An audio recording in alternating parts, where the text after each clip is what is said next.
Mari kita mulai renungan hari ini. Terima kasih Yesus, terima kasih Tuhan. Hari ini kami bisa menjalani anugerah-Mu Tuhan. Hari yang baru, berkat yang baru, kesempatan yang baru. Dan kami akan melakukan renungan harian. Kiranya Roh Kudus-Mu, hadirat-Mu memenuhi kami. Dalam nama Tuhan Yesus, amin. Kita akan nyanyikan lagu yang pertama.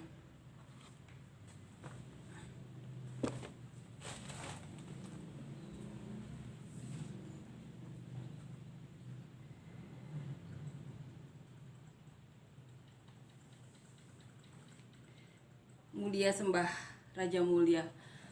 Mulia sembah Raja mulia, bagi Yesus puji hormat dan kuasa.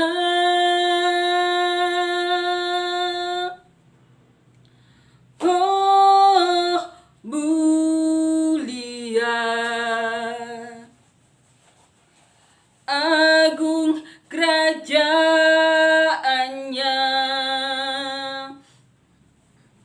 dari surga datang untuk segenap umatnya. Dipuji, ditinggikan namanya Yesus.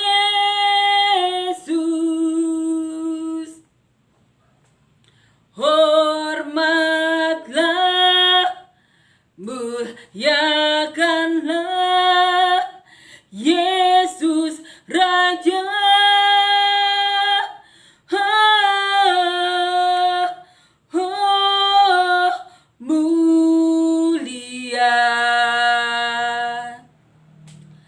Sembah Raja mulia.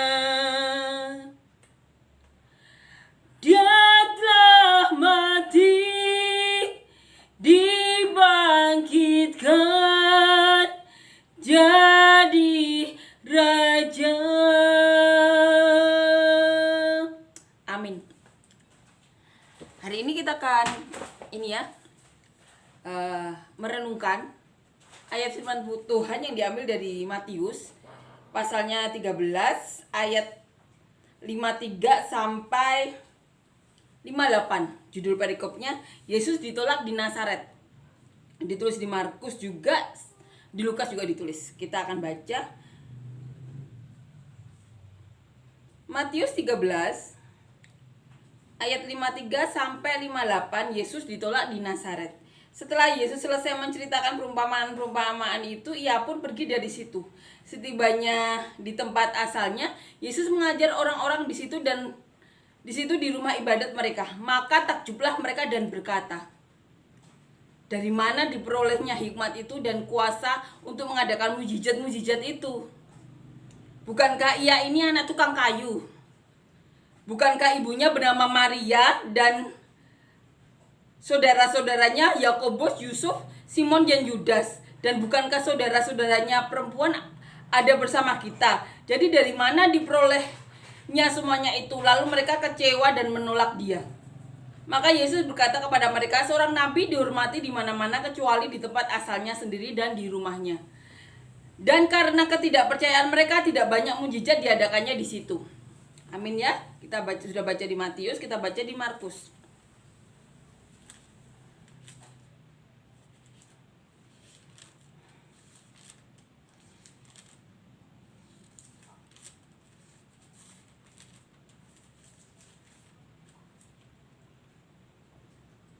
Markus 6 ayat 1 sampai 6.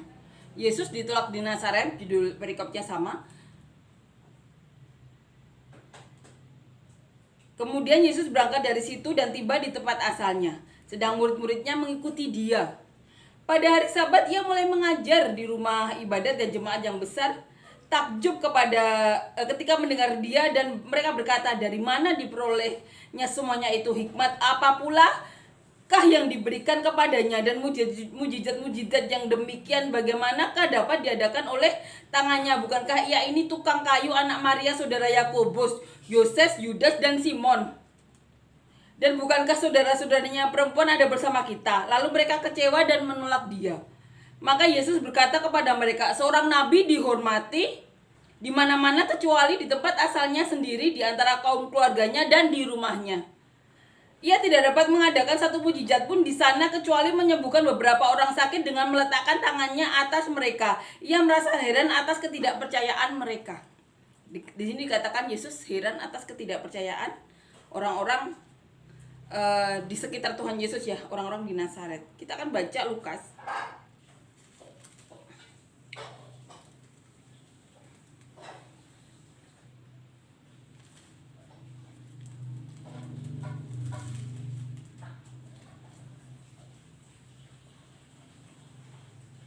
Lukas 4 ayat 16 sampai 30. Kita akan baca. Judul perikop sama, Yesus ditolak di Nazaret. Pasalnya yang keempat ayat 16 sampai 30. Ia datang ke Nazaret tempat ia dibesarkan, dan menurut kebiasaannya pada hari Sabat ia masuk ke rumah ibadat, lalu berdiri hendak membaca dari Alkitab. Kepadanya diberikan kitab Nabi Yesaya, dan setelah dibukanya ia menemukan nas di mana ada tertulis, Roh Tuhan ada padaku, dan oleh sebab ia telah mengurapi aku untuk menyampaikan kabar baik kepada orang-orang miskin, dan ia telah mengutus aku untuk memberitakan pembebasan kepada orang-orang tawanan dan penglihatan bagi orang-orang buta, untuk membebaskan orang-orang yang tertindas, untuk memberitakan tahun rahmat Tuhan telah datang. Kemudian ia menutup kitab itu, memberikannya kembali kepada pejabat, lalu duduk. Dan mata semua orang dalam rumah ibadat itu tertuju kepadanya. Lalu ia memulai mengajar mereka. Katanya, pada hari ini genaplah nas ini sewaktu kamu mendengarnya. Dan semua orang itu membenarkan dia, dan mereka heran akan kata-kata yang indah yang diucapkannya. Lalu kata mereka, bukankah ia ini anak Yusuf? Maka berkatalah ia kepada mereka, tentu kamu akan mendengarkan pepatah ini kepadaku. Hai tabib, sembuhkanlah dirimu sendiri. Perbuatlah di sini juga, di tempat asalmu ini, segala yang kami dengar yang telah terjadi di Kapernaum. Dan katanya lagi, aku berkata kepadamu, sesungguhnya tidak ada nabi yang dihargai di tempat asalnya. Dan aku berkata kepadamu, dan kataku ini benar, pada zaman Elia terdapat banyak perempuan janda di Israel ketika langit tertutup selama 3 tahun dan 6 bulan, dan ketika bahaya kelaparan yang hebat menimpa seluruh negeri. Tetapi Elia diutus bukan kepada salah satu dari mereka, melainkan kepada seorang perempuan janda di Sarfat di tanah Sidon. Dan pada zaman Nabi Elisa banyak orang kusta di Israel, dan tidak ada seorang pun dari mereka yang ditahirkan, selain daripada Naaman orang Syria itu. Mendengar itu sangat marahlah semua yang di rumah ibadat itu. Mereka bangun lalu menghalau Yesus keluar kota dan membawa dia ke tebing gunung tempat kota itu terletak, untuk melemparkan dia dari tebing. Tetapi ia berjalan lewat dari tengah-tengah mereka lalu pergi. Itu yang dialami Tuhan Yesus. Jadi jangan heran kalau ada seseorang yang dipilih Tuhan tidak melakukan mujizat di tempat asal. Semoga kedepannya tidak terjadi lagi, karena dasar iman adalah percaya, kayak gitu. Tapi di sini Tuhan dikatakan semua nabi di tempat asalnya tidak melakukan banyak mujizat. Karena apa? Karena mereka melihat dasar atau latar belakang orang tersebut itu kan Yesus, anaknya Maria, ibunya Yusuf, tukang kayu, saudaranya ini, dan saudara perempuannya juga ada di kita. Jadi seistri salah satu mereka, kayak gitu. Pastinya seperti itu. Jadi mereka tidak ada iman. Iman kan sama dengan percaya. Percaya itu sama dengan iman. Di sini dijelaskan Nabi Elisa dan Nabi Elia itu sama Tuhan, karena Tuhan sudah hafal sifat dasar manusia. Manusia itu lihat bobot, bibit, bebet, ya, melihat latar belakang manusia tersebut. Tapi Tuhan kan Tuhan yang menciptakan manusia tersebut. Nabi Elisa sama Nabi Elia pun dikirim jauh saat Israel mengalami kusta. Tidak ada yang ditahirkan. Karena apa? Tidak ada yang percaya kepada nabi tersebut. Jadi jangan heran, ini saya ceritakan untuk siapapun nanti yang dipilih. Jangan heran, jangan berkecil hati. Kita itu hanya media, alat yang dipakai Tuhan. Ucap syukur kita dipakai Tuhan, karena dari miliaran orang kita dipilih Tuhan. Tapi saat kita ada di tempat asal tidak dipercayai, jangan heran itu terjadi pada semua nabi Tuhan. Ini juga perlu kita ucapkan ya, agar kedepannya lagi kalau ada seseorang di dalam keluarganya yang dipilih Tuhan, mereka beriman sehingga apa? Mereka mendapati mujizat tersebut. Jangan heran kalau itu terjadi. Di sini dikatakan,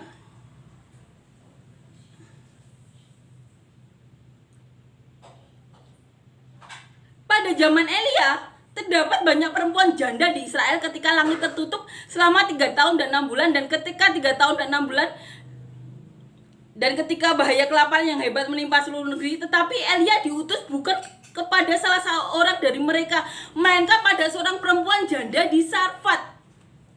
Janda di Sarfat yang butuh bantuannya, tidak kepada janda-janda yang ada di Israel yang saat itu juga mengalami kelaparan. Karena apa? Karena Tuhan tahu sifat dasar manusia. Kan Tuhan bisa ini hati ya. Ini yang terjadi.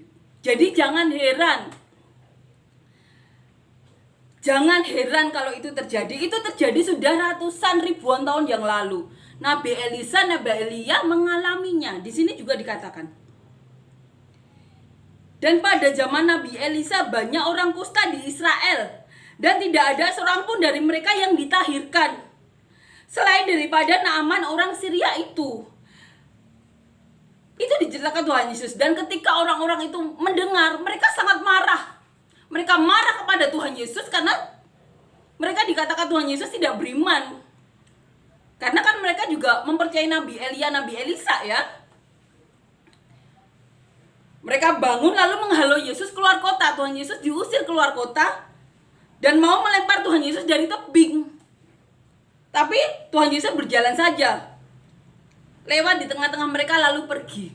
Itu yang dialami Tuhan Yesus. Jadi jangan heran, jangan kecewa. Kalaupun kecewa, kisah ini Tuhan Yesus kan mengatakan, kalau kisah Tuhan Yesus diceritakan semuanya, dunia ini tidak cukup. Tapi apa yang perlu kita tahu, Tuhan Yesus sudah ini ya, lewat murid-muridnya sudah menceritakan semua, dan ini diceritakan juga. Jadi jangan berkecil hati. Untuk siapapun nanti yang dipilih, semoga kedepannya semakin berkurang ya yang mengalami tersebut.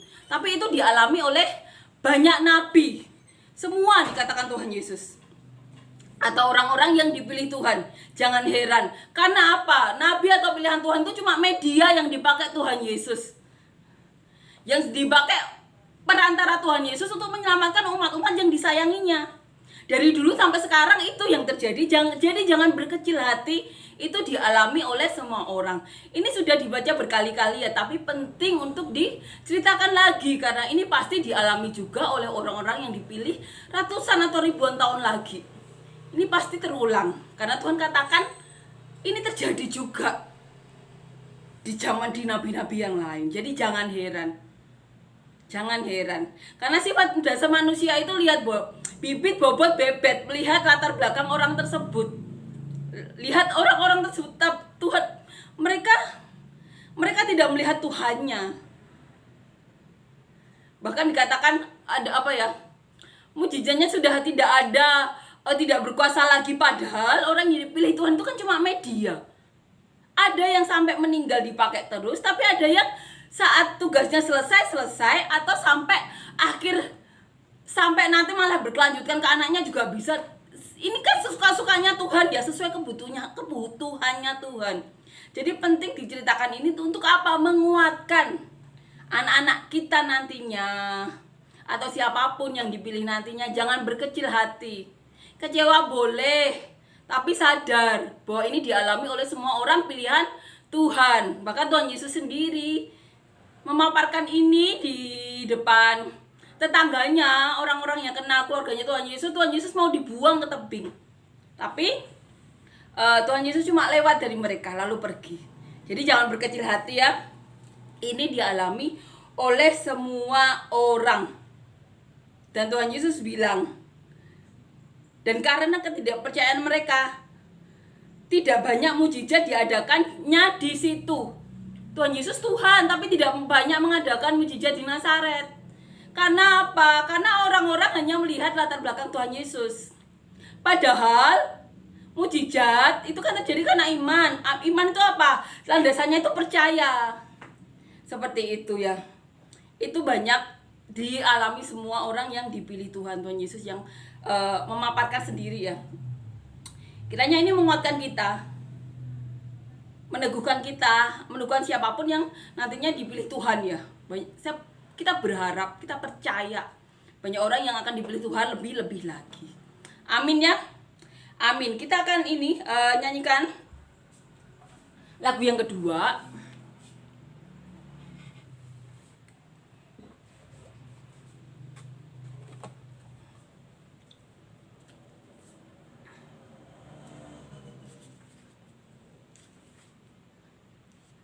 Roh Kudus tercurah di tempat ini.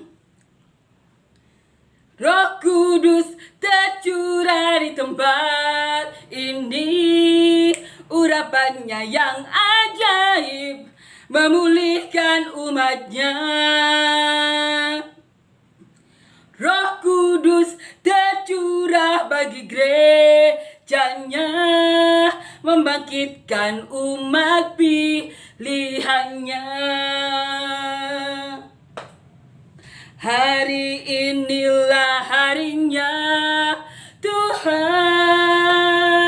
saat pembebasan tiba. Belenggu dosa telah dibakar, mari bersorak bagi Dia. Anggur baru tercurah, penuhi umatnya dengan sukacita. Minyak baru tercurah, urapi umatnya, nyata kuasanya. Amin ya. Terima kasih Yesus untuk perkataanmu hari ini, menguatkan kami Yesus, meneguhkan kami. Bagi siapapun yang saat ini mengalami masalah serupa, Yesus kuatkan kami semuanya, beri peneguhan hatimu. Dan kiranya setiap berkat-berkat lewat firman-Mu ini Tuhan, jadi benih yang baik Tuhan. Kau taburkan dalam hati kami yang telah Kau jadikan tanah yang baik, dapat bertumbuh berakar kuat, berbuah lebat bagi kemuliaan nama-Mu, untuk menjadi berkat bagi kami, orang-orang sekitar kami, sampai ke ujung bumi seperti yang Kau mau. Kami juga berdoa Tuhan untuk siapapun yang menjalankan proyek-proyek yang Kau percayakan kepada kami semuanya Tuhan. Kau buat lancar, Kau buat berhasil Yesus, untuk melakukan apa yang Kau kehendaki Tuhan, agar berkat-berkat tercurah bagi orang yang ingin Kau berkati. Dan setiap pekerjaan Tuhan yang Kau percayakan kepada kami Tuhan, kiranya kami dapat lakukan dengan penuh hikmat daripada-Mu, penuh dengan hal-hal yang baik yang Kau berikan kepada kami, sehingga kami bisa melakukan pekerjaan itu dengan seperti yang Kau mau Tuhan, untuk dapat memberkati orang yang memberikan kami pekerjaan, memberkati kami atau siapapun yang mengerjakannya. Dan kami juga berdoa Tuhan untuk siapapun yang dari kami yang melakukan kegiatan apapun Yesus, Kau berkati kami, Kau buat lancar, Kau buat berhasil, untuk menjadi kepanjangan tangan-Mu untuk memberkati setiap orang yang ingin Kau berkati melalui kami. Dan kami berdoa untuk siapapun yang mengalami masalah, Yesus Kau berikan jalan keluar.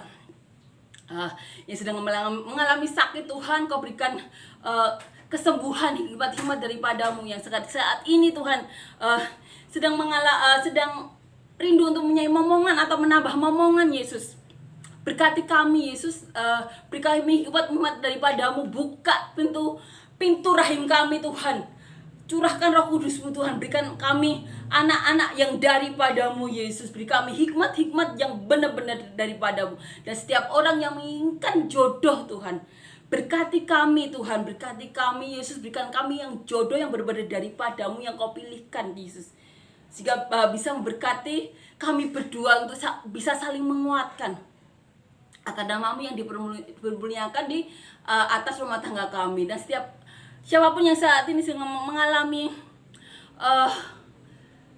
beban berat Tuhan, Kau berikan kelegaan yang berbeda daripada-Mu, yang sedang mengalami hal-hal yang tidak baik Tuhan, Kau berikan jalan keluar, Kau berikan hikmat-hikmat yang daripadamu. Dalam nama Tuhan Yesus kami serahkan doa-doa ini hanya kepadamu Yesus, amin Tuhan. Dan kami berdoa Tuhan, terima kasih, ucap syukur kami ucapkan untuk setiap hal yang Kau lakukan, untuk nubuatan-nubuatan yang Kau berikan kepada kami Yesus, benar-benar menguatkan kami. Terima kasih Yesus, terima kasih Tuhan, terima kasih Kau benar-benar nyata, benar-benar ada bagi kami. Terima kasih Kau benar-benar ada Tuhan, Kau benar-benar ada bagi kami. Dalam nama Tuhan Yesus, amin.